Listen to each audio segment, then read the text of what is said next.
Assalamualaikum warahmatullahi wabarakatuh. Saya Harisma Nurkholisoh dari kelompok 6 PGMI 5C. Di sini saya akan memaparkan tentang penelitian tindakan kelas. Berikut pemaparannya.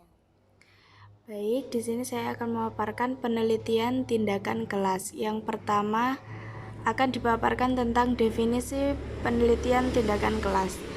Penelitian tindakan kelas merupakan penelitian yang bersifat kasuistik dan berkonteks pada kondisi dan situasi yang ada di dalam kelas, yang dilaksanakan untuk memecahkan permasalahan-permasalahan yang terjadi guna meningkatkan kualitas pembelajaran di dalam kelas.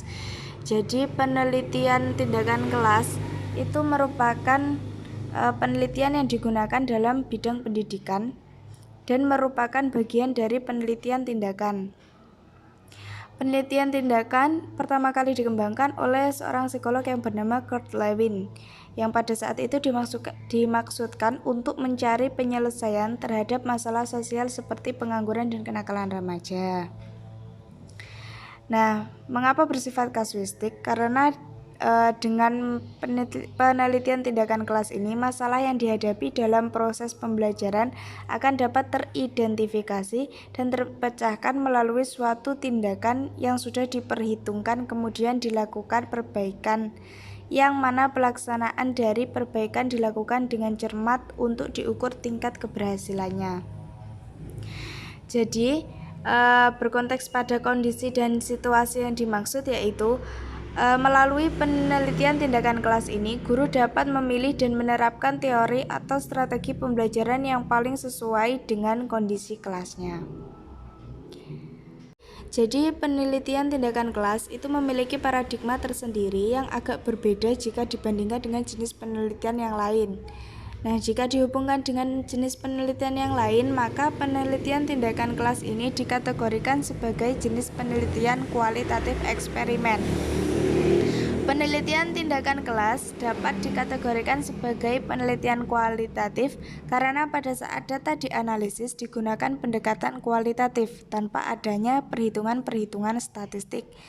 Nah, dikatakan sebagai penelitian eksperimen karena PTK diawali dengan perencanaan, adanya perlakuan dan tindakan terhadap subjek penelitian, ada pengamatan, dan adanya evaluasi serta refleksi terhadap hasil yang dicapai setelah dilakukan tindakan.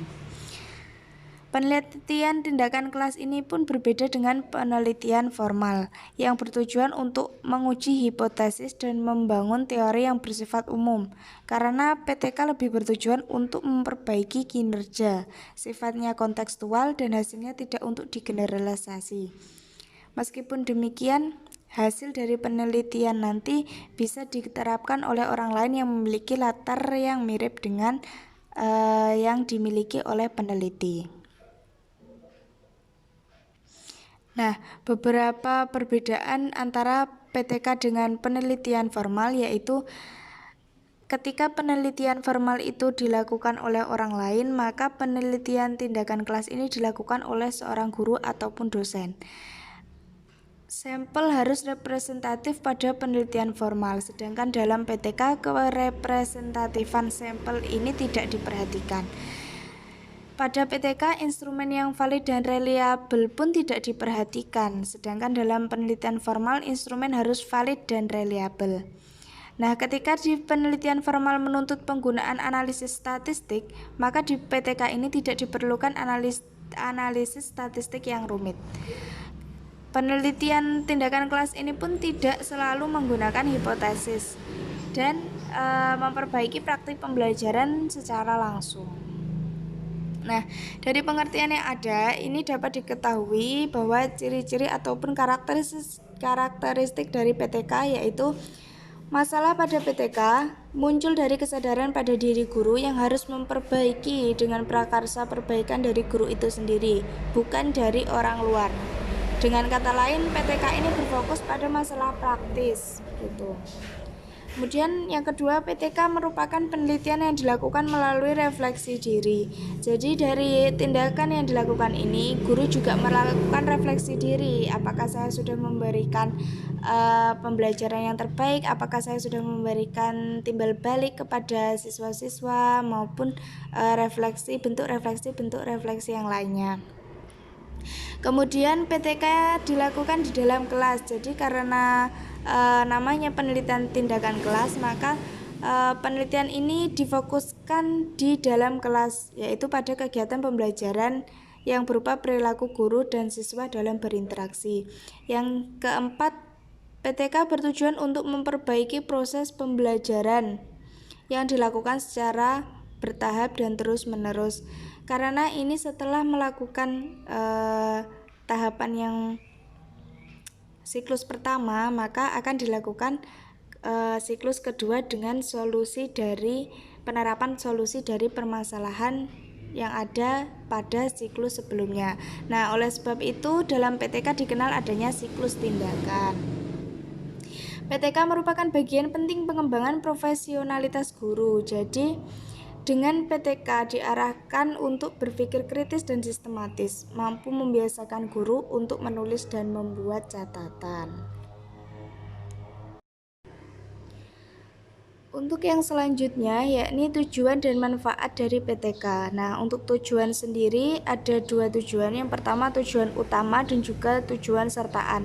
Untuk tujuan yang utama, ini meningkatkan atau memperbaiki praktik pembelajaran di kelas. Jadi tujuan PTK yang utama ini terkait erat dengan keinginan seseorang untuk meningkatkan dan atau memperbaiki praktik pembelajaran di kelas.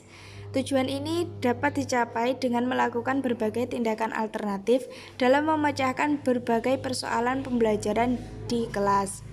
Oleh karena itu, fokus penelitian tindakan kelas adalah terletak pada tindakan-tindakan alternatif yang direncanakan oleh guru, kemudian dicobakan, dievaluasikan apakah tindakan-tindakan alternatif yang dilakukan dapat memecahkan permasalahan yang sedang dihadapi guru. Nah, kemudian tujuan yang kedua ini tujuan sertaan. Jadi tujuan sertaan ini merupakan tujuan di samping tujuan utama, yakni tujuannya menumbuh kembangkan budaya meneliti di kalangan guru. Nah, dengan PTK ini, guru juga banyak berlatih mengaplikasikan berbagai tindakan alternatif sebagai upaya untuk meningkatkan layanan pembelajaran. Kemudian, manfaat penelitian tindakan kelas. Jadi, manfaat dari penelitian tindakan kelas ini yang pertama adalah inovasi pembelajaran. Dalam inovasi pembelajaran, guru selalu mencoba untuk mengubah, mengembangkan, dan meningkatkan gaya mengajarnya agar ia mampu melahirkan model pembelajaran yang sesuai dengan tuntutan di kelasnya. Nah, guru itu selalu berhadapan dengan siswa yang berbeda-beda setiap tahun. Oleh sebab itu, kalau guru melakukan penelitian tindakan kelas berangkat dari permasalahan yang dihadapi di kelasnya dan menghasilkan solusi terhadap masalahnya.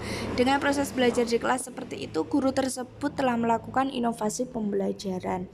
Nah, selanjutnya dari inovasi pembelajaran itu, maka kita juga melakukan pengembangan kurikulum.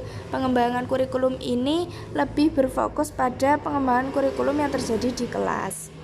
Kemudian yang terakhir adalah peningkatan profesionalitas guru. Jadi dari kegiatan meneliti dan menulis yang dilakukan, maka profesionalitas dari guru juga akan ikut meningkat. Nah, untuk selanjutnya yakni desain-desain PTK. Jadi menurut Chain dan Sullivan, PTK ini dibagi menjadi 4, yakni PTK diagnostik, PTK partisipan, PTK empirik, dan PTK eksperimental. Nah, yang pertama PTK diagnostik, yakni penelitian tindakan ini yang dirancang untuk menuntun peneliti ke arah satu tindakan tertentu. Dalam hal ini peneliti mendiagnosis dan memasuki situasi yang terdapat dalam latar penelitian. Kemudian yang kedua PTK partisipan, yakni dikatakan demikian apabila orang yang melakukan penelitian terlibat secara langsung dalam proses penelitian sejak awal sampai dengan hasil penelitian berupa laporan. Yang ketiga PTK empirik, adalah penelitian tindakan kelas yang dilaksanakan dengan cara merencanakan, mencatat pelaksanaan, dan mengevaluasi pelaksanaan dari luar arena kelas. Yang keempat, PTK eksperimental. Ini jika PTK dilaksanakan dengan cara menerapkan berbagai teknik, metode, dan atau strategi dalam proses pembelajaran secara efektif dan efisien. Kemudian, masih dengan desain-desain PTK, model penelitian tindakan yang sering digunakan sebagai acuan penelitian pendidikan itu ada 4, yaitu model Kurt-Lewin, model Keymes dan M. Taggart, model John Elliott, dan model Dave Abbott. Dari keempat model ini, yang paling menjadi acuan utama yakni model dari Kurt-Lewin, karena model-model setelahnya itu merupakan penyempurnaan dari model Kurt-Lewin. Dari model-model itu, secara garis besar terdapat 4 tahapan yang digunakan dalam penelitian tindakan kelas, yaitu yang pertama perencanaan. Kegiatan yang dilakukan dalam perencanaan adalah menyusun rancangan yang akan dilaksanakan dalam proses pembelajaran sesuai dengan permasalahan yang sedang dihadapi. Nah, dalam perencanaan ini peneliti yang akan melakukan tindakan menyusun dan mengembangkan RPP berdasarkan materi pembelajaran yang akan disampaikan ke siswa pada saat proses pembelajaran, selain membuat lembar observasi dan juga angket. Yang kedua, pelaksanaan. Pada tahap ini pelaksanaan tindakan, penulis mengembangkan RPP dengan menggunakan metode drill untuk meningkatkan motivasi belajar siswa sesuai dengan perencanaan awalnya. Yang ketiga, observasi. Observasi adalah pengupayaan dalam mengamati pelaksanaan tindakan yang dilakukan oleh teman sejawat sebagai seorang pengamat. Observasi ini dilakukan selama proses pembelajaran berlangsung. Dalam hal ini adalah dilaksanakannya untuk mengamati tindakan yang dilakukan dalam proses pembelajaran. Jadi bisa dikatakan dalam hal ini kita juga butuh pengamat dari pihak lain untuk mensahihkan apakah benar ada masalah dan juga pemecahan itu sudah sesuai dengan apa kondisi yang terjadi. Yang keempat yaitu refleksi. Dari data-data yang sudah kita peroleh dalam sebuah observasi dikumpulkan dan dianalisis agar penulis bisa mengevaluasi diri tentang proses pembelajaran yang sudah dilaksanakan. Sehingga dalam hal ini penulis dapat mengetahui kelemahan pada siklus sebelumnya dan mencari solusi tindakan kelas yang dapat diterapkan pada siklus berikutnya, atau yang tadi dikenal dengan istilah siklus tindakan. Demikian tadi penjelasan mengenai penelitian tindakan kelas. Untuk subbab selanjutnya akan disampaikan oleh teman-teman. Terima kasih.